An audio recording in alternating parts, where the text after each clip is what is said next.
Desserts on the menu today. We got bread pudding that is out of this world. A whiskey and maple orange syrup sauce deliciousness. Oh my goodness, put these together and heaven. Look at cooking.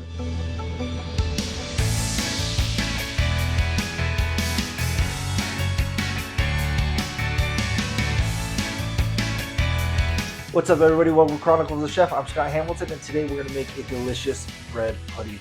Super simple, way too easy to make, but it feels fancy and it feels decadent and it is so rich and luxurious. Top it off, we're going to hit it with a delicious whiskey and maple syrup kind of drizzle sauce situation. Oh, this is going to be in your dessert rotation, no questions. Let's go. All right, let's start making our custard base for this delicious bread pudding that we're gonna make. We're gonna start off with some whipping cream. I like to go with heavy cream. You can go half and half. You can go regular milk, whatever you want. I just like the luxuriousness of whipping cream. So we're gonna start off with a cup of whipping cream. For our eggs now, I like to do kind of like a 2-to-1 ratio, but that's really more in the world of weight. And so in this context, we have 8 ounces of heavy whipping cream, which is 1 cup. So we're going to do 4 eggs, but I'm going to split the eggs a little bit. I'm going to do 2 whole eggs just because I want to make sure that we're staying pretty light and whatnot. And then I'm going to separate 2 eggs. So we're going to start with that ratio and then see how things go. There we go. Kind of go back and forth. All sorts of methods. Whatever is your preferred method is how you should do it. So generally speaking, a cup of cream, cup of milk, any of that kind of stuff, to 4 eggs. And this one I'm going to separate the eggs out.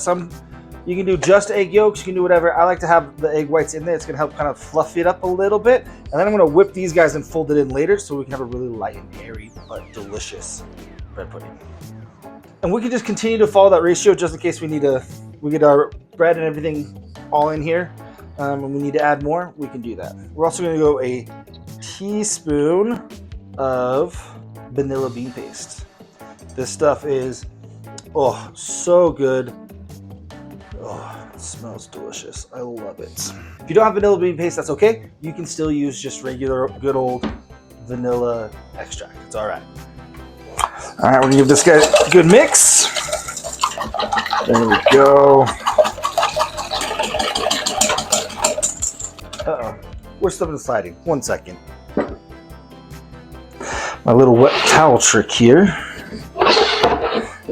Help it so that we can stay put. There we go. Hit it with a pinch of salt and a splash of maple syrup. Normally you'd put a whole bunch of sugar and whatnot in here to help sweeten things up. But since we're going to use cinnamon rolls and coffee bread, we've got all that sugar in there in our bread and everything, so we don't need as much sugar in this. I put gloves on because I don't want to deal with the sticky mess that is of our deliciousness. So we got cinnamon rolls, and these were on sale, 50% off. When you're going to do a bread pudding, it's always best to use kind of more day-old, more stale kind of bread. So I just went ahead and bought already stale stuff. This was getting old at the store, so I was able to buy it for a cheaper price. And then I let it sit out for a day or so that it's pretty stale. But so we're gonna do 1 really big chunks. Just drop that into here. This guy we're gonna cut in half. We're gonna do multiple different textures here, so we have layers of texture and flavors throughout our bread pudding. So this one's gonna be a little bit smaller. See, look at that. Looking beautiful. This one we'll do small again. And then that last one we'll make nice and big again. All right. And then we got little mini coffee cakes. And this we're just going to kind of run our knife through. I'm not looking to, these are going to probably crumble a lot more. So I'm not super stressed about the cut size or anything like that. This is going to be a really good sponge-like thing to soak up any of the excess custardy deliciousness. We want this cinnamon goodness right here. Yeah, get all that in there. Ooh, mush it all together. Get it all into that custard mix. We really want this all to kind of soak in because we want the bread to turn into that custardy deliciousness. We don't want it soupy. Yeah. All right, we'll set this off to the side. The other thing that we're gonna add to this is an apple. I just want a nice fresh crunch. Apple, cinnamon, all that is gonna be delicious. We're gonna do a pretty small little dice on this guy because I wanted to cook down, and I just think this like bright, a little bit of acidity from the apple is gonna be phenomenal. All right, let's get a glove back on. Oh, okay. And then we're just gonna toss this into here. Oh, it's gonna give such good texture throughout this delicious pudding. Oh yeah, there we go. We're gonna set this off into the fridge to let it kind of hang out. Overnight would be great, but we're not gonna really stress about that. If I was gonna go overnight, I would put a little bit more of our custard base in here. But for right now, this is gonna be, oh, it smells so good. This is gonna be perfect. So we're gonna let this sit, and while it's in the fridge hanging out, we'll go ahead and whip up our delicious egg whites to fold it in to see if we can make this light and fluffy, also dense and decadent all at the same time. See if we can have all sorts of things happening. Let's go. All right, we are gonna go ahead and get this egg whites going. We're gonna throw our egg whites in, pinch of salt, and a splash of maple syrup. We want these to be like medium to stiff peaks.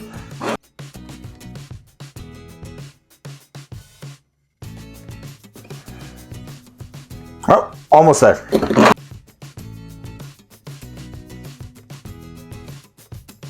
Aha! See how they're just starting to fall over just a little bit? That is where we want them. Now, you could have done this in a stand-up mixer, you could have done this in a Bosch or whatever. I decided to go with a hand mixer. One, because it was just a small amount, and two, I thought it would be easier for you guys to see on the camera. Oh, man. We've got our, oh, that is smelling so good. Delicious bread pudding that is thick and heavy and delicious. And we're gonna throw in our egg whites, and we're gonna fold this in, okay? So we're gonna cut through the middle, fold over, cut through the middle, fold over. We're just gonna fold this guy in. We want these egg whites kind of just mixed throughout. This is gonna hopefully help give us some airiness in between all the delicious, rich, umptuous bread pudding. There we go. We just wanna fully incorporate it. We don't wanna take the air out of the egg whites too much. We wanna keep the egg whites fluffy and let them expand and lift while they bake. I will deem that heavenly. Absolutely heavenly. I love it. All right. You know, we're baking, we're making desserts. So we're gonna do these little guys again. We'll see how many I can get. All right, we'll see if we can get 6 of these guys filled. And then if not, we'll do a little small loaf because I love making this into like French toast. You make a big loaf of it, and then cut it, and then you sear it off in some delicious butter. Oh, so good. You could double batter it. Oh, now we're talking big things. Okay, so we're gonna start with just a scoop. We're gonna use our ice cream scoop here just because portion control.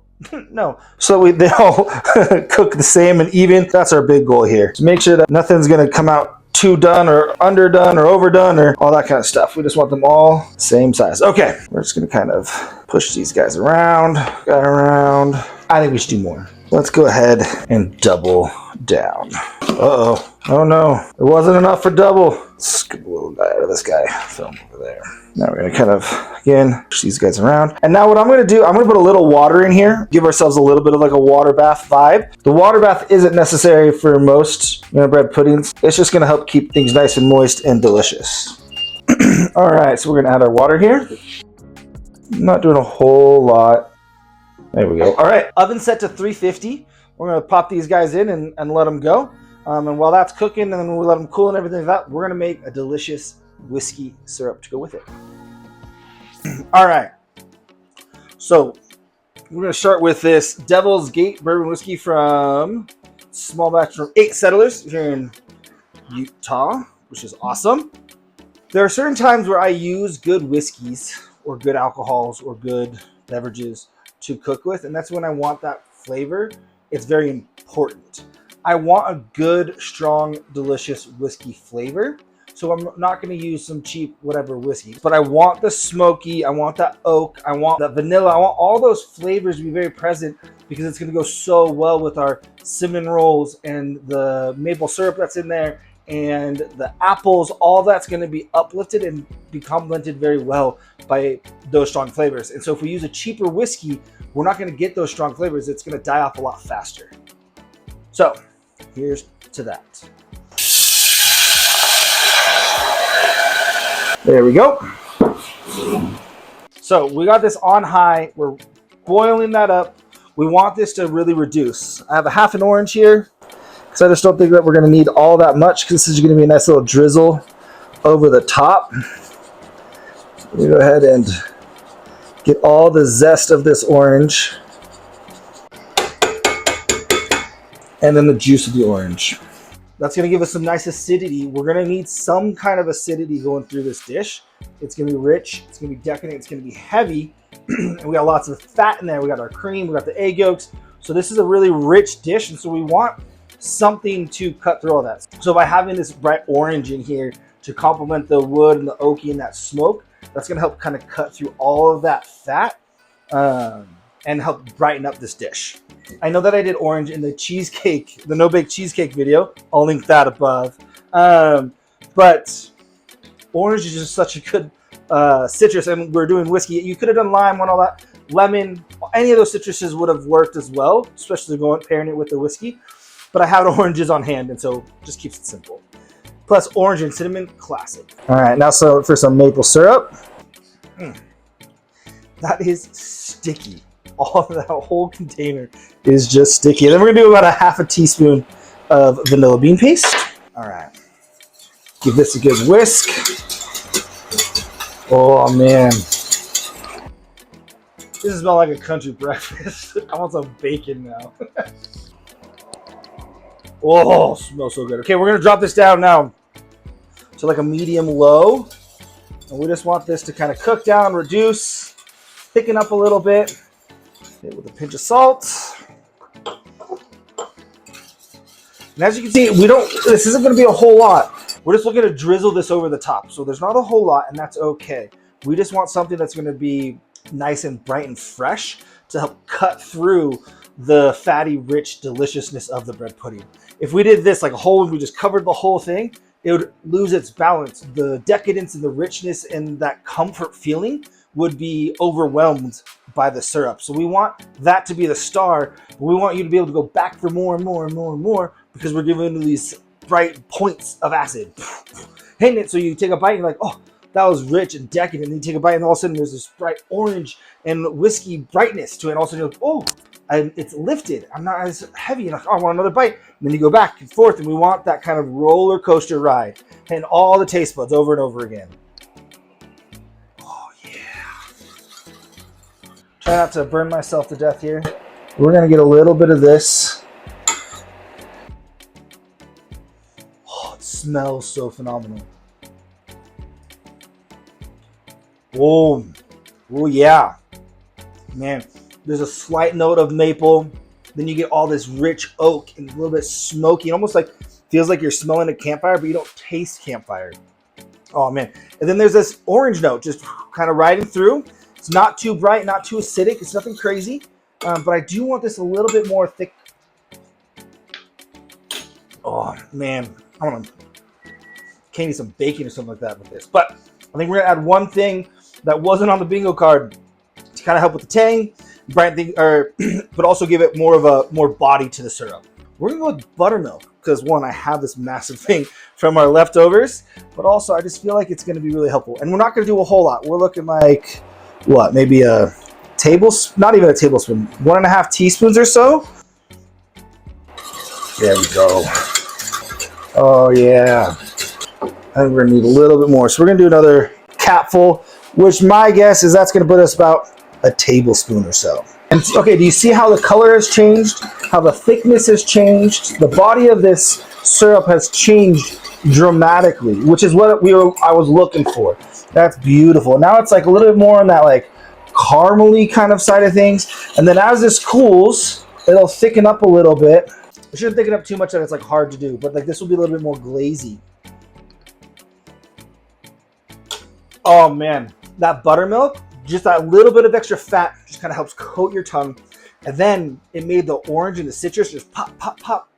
And then it's followed through by that sweet maple, and then my lips are now coated with this delicious whiskey kind of vibes, and with the oak and that smokiness, and oh, this was delicious. I wish I would have measured more, but I have no idea what we did here. I'll kind of figure it out, and we'll put some notes in the comments. But like, oh man, but that is like the consistency that we are looking for. This little buttermilk whiskey syrup. Oh yeah. Okay. Well, we're gonna let this cool down, and we're gonna let those things finish cooking, and then we'll get to eating. I'm excited. Oh, so good. Ooh, team. Oh, they smell delicious. All right, I am, for the sake of science, gonna burn the absolute nonsense out of myself. I am gonna try this guy over here because he is less beautiful. Cooked perfectly. Oh, smell is phenomenal. Okay, it's gonna burn me to death, but it's worth it.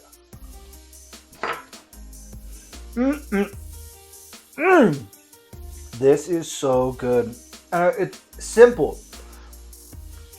So simple, because how much work did I do? I went and found some cinnamon rolls that were waiting to be thrown away.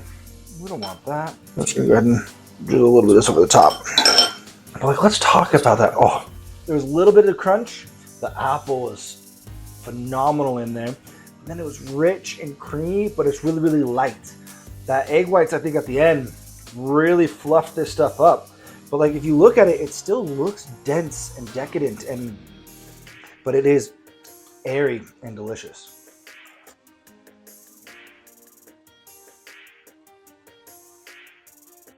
It's what I needed in my life today. This is so good. All right, we're gonna let these cool down so that I can plate them, not burn myself to death or anything, and we'll get talking about how delicious these are. Give a full chat about them. Back at you. Cooled down now, so we can go ahead and absolutely get in on this guy. Okay. Oh, the silicone for the win every time. And then now, if we look, this syrup cooled down, and look how nice and thick it is. You'll coat the spoon, but not too much. Just a little drizzle over the top. Like I said, we're not looking for a whole lot. Oh, look at that beauty. But that's what we're looking at. Some delicious bread pudding. Love it. All right, let's dig in. Now, something I'm missing, and it's okay, I accept. Some vanilla ice cream would have been killer to go with this. Also, eating this a little on the warmer side is also the way to go, but I'm glad that I let it cool down. I'd reheat this in a heartbeat. Zap it in the microwave. It's not anything crazy. Like I was saying, slice this thing in half this way, throw it in a pan, and caramelize it up in some butter. Oh, then have the syrup, powdered sugar over the top. Breakfast of champions. It's so good. It is so good. And it's so simple. A couple things right off the bat. The vanilla is slightly there in the background. It is very rich, it is very decadent, and it is dense. It's bread pudding. It's meant to be that way. But the egg whites that we folded in absolutely gave it some lift. But then the top parts, nice and crunchy, and oh, it's so delicious. I cooked this for 30 minutes, and it's the way to go. 15 minutes in, I cranked it up from 350 to 400, and then for the last like 3 or 4 minutes, I broiled it. But there's still 30 minutes, and the broiling was exactly what it needed. We got little crunchy bits now on top, and it is so good. And that's what the beauty of, like, when you slice it in half and cook it off like you're making French toast with it. Oh man, it is so good. But you get crunch, you get caramelized crunch of like bread crunchy, right? You get that nice crispiness. Then you have this bright, fresh apple crunch. And then you have the acidity from the syrup. Oh, and the rich smokiness, which just adds complexity to the apples, to the cinnamon that's already in there. The vanilla bean paste is a win. And like, look at it. It is just beautiful. And it is so tasty. Man, these bites are a little big.